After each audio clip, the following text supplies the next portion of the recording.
I'm starting to love this because it looks like the Republican Party is getting ready to come apart at the joints here. Donald Trump has said that he is not going to, in so many words, he's not going to support any nominee that's not him. Kasich basically said that he's reviewing it day by day, which means that if it's Trump, he's not going to support Trump. And Ted Cruz basically straight out said that he's not in the habit of supporting somebody who attacks his wife and his family. So that means that the three people remaining in the GOP race are going to be unwilling to support each other. The most damaging part about that is the Trump supporters are all feverishly loyal as far as voters are concerned, not as far as delegates, but as far as voters are concerned, as far as their support of Trump. And they may not, and probably will not, want to vote for the other two guys, and actually Cruz, because Kasich, forget about Kasich.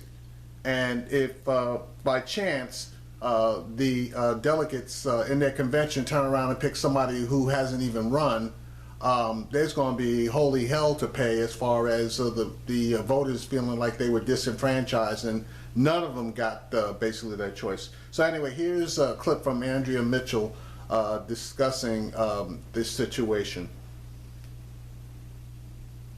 Party. Washington Post editorial columnist Michael Gerson served as a speechwriter for President George W. Bush and joins me now from D.C. Michael, thanks very much for being with us. Good to be with you. How damaging do you think this campaign has been already to the Republican Party? Well, I think really damaging. I mean, the party itself is in the midst of a massive internal decision, whether it should be the party it has been or a party characterized by nativism and protectionism and isolationism, really a fundamental change in the nature of the party itself. It's like Republicans in 1968 being confronted with nominating George Wallace. It's that big. And I think that, you know, it's not going to end well either way with a nominee that changes the party fundamentally, or with a brokered convention that takes it away from him, and he will not be happy. And in fact, you've got the other two Republicans, including Trump now, but also Kasich and Cruz, suggesting last night that they no longer feel bound by the pledge to support the nominee, which is a reflection of the dismay that they, in fact, are feeling against the frontrunner. Yes, I think it's a deep disagreement on the future of the party, which I don't think is reconcilable in the normal methods of politics. But Donald Trump, some of his supporters like Newt Gingrich, even Ann Coulter, are also realizing they were thinking he would make a pivot or a shift, become more presidential after the messiness of the early primary season. He's not capable of making a switch or changing his tone. You know, we are left with the fifth grade bully. And that, I think, is not going to change, as we see in this current controversy. I was really struck last night by his exchange with Anderson Cooper when Anderson Cooper was trying to pin him down on the wives' battle, and he was accusing Ted Cruz of being behind the picture of Melania Trump, despite Cruz's denials. And he said, well, he started it. And, you know, Anderson Cooper said, that's what a 5-year-old would say. And Trump said, but he started it. He couldn't get out of that, excuse me, but that 5-year-old sort of playground defense that the other kid started it. Well, it's that level of moral reasoning that says, if someone else says something, then I'm released from all restrictions. I can engage in misogyny. I can engage in bullying behavior and threats, which he has done across this campaign. He really thinks this is a, you know, a get-out-of-jail-free card, that he can do anything he wants if he considers it to be defensive. And that has really brought down the entire campaign.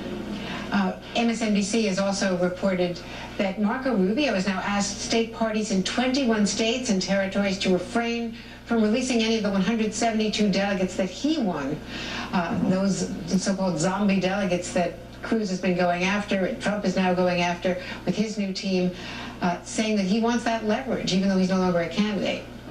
Well, I think he wants to play a role in the Republican future and in a convention that might be an open convention. It's going to be wild, and who knows how these things turn out. But you know, he wants to play a role going forward. And that was my colleague Ari Melber's exclusive reporting as well on Marco Rubio. As we say, what a mess this has become, indeed, for the Republican Party and for the candidates, the Senate and congressional candidates as well. Michael Gerson, thanks as always. Yeah, so I'm loving this because Rubio's going to have a certain number of delegates.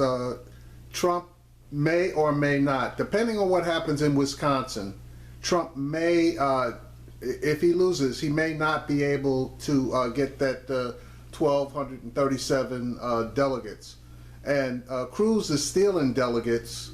Lion Ted is stealing delegates thus far. He's stolen some delegates out of Louisiana, and he's got a potential for stealing other delegates, a la Ron Paul when he was running for president, and he turned around and stole delegates from 3 states.